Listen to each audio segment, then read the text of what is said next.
ओम साईं राम। आज का शिरडी साईं संदेश। बाबा कहते हैं, मेरे बच्चे, समझने की भी बात है और सोचने की भी बात है। ये चीज़ तुम्हें बहुत गहराई से सोचनी भी पड़ेगी। ये सोचना पड़ेगा कि तुम ज़िंदगी में किन किन लोगों के साथ मिलकर अपनी ज़िंदगी की नई शुरुआत करना चाहते हो और किन लोगों को तुम नज़रअंदाज करना चाहते हो। तुम्हें पता है कि तुम में एक ख़ास बात है। तुम्हें ये भी पता है कि तुम्हें लोगों के बारे में बहुत जल्दी पता चल जाता है। तुम्हें पता चल जाता है कि लोग कौन तुम्हारे पीठ पीछे क्या बातें कर सकते हैं और कौन लोग ऐसे हैं जो तुम्हारे लिए वफादार हो सकते हैं, तुम्हारे अपने हो सकते हैं। यही कारण है कि तुम जब अपने दोस्तों को या अपने अपनों को चुनते हो तो तुम बहुत सोच समझ कर चुनते हो और वो तुम्हारे लिए बहुत सही भी साबित होता है। तुम्हें पहचान है।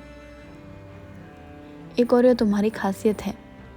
एक बात तुम्हें कहता हूँ कि ज़रूरी नहीं है हर बात का पलट कर जवाब दिया जाए। शांति से सुनो, समझो और उसके बाद सोचो कि तुम्हें क्या कदम उठाने चाहिए। कभी भी जल्दबाजी में कोई कदम उठाने की आवश्यकता नहीं है। हमेशा अपने निर्णय को बहुत सोच समझ कर लो। और एक बात याद रखना, आज जो चीज़ें नहीं मिल रही है ज़रूरी नहीं है कि वो तुम्हें आगे भी नहीं मिले। तुम्हारे लिए ही तो आज अगर कुछ छूटा है तो कल वह तुम्हारी ज़िंदगी को अवश्य पूरा करेगा।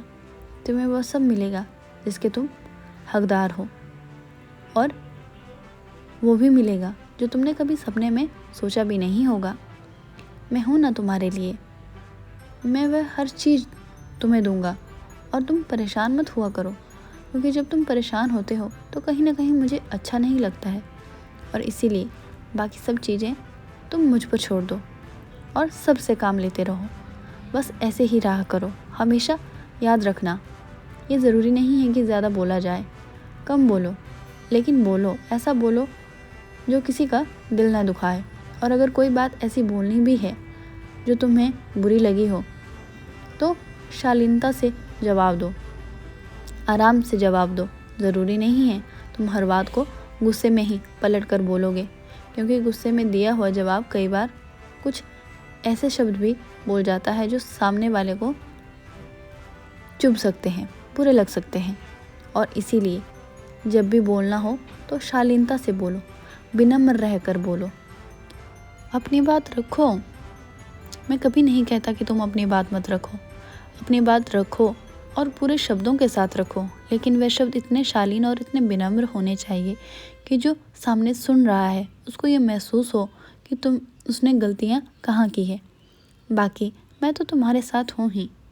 हमेशा खुश रहो, खूब मुस्कुराओ। ढेरों आशीर्वाद तुम्हारे साथ है मेरा। तुम्हारा कल्याण हो।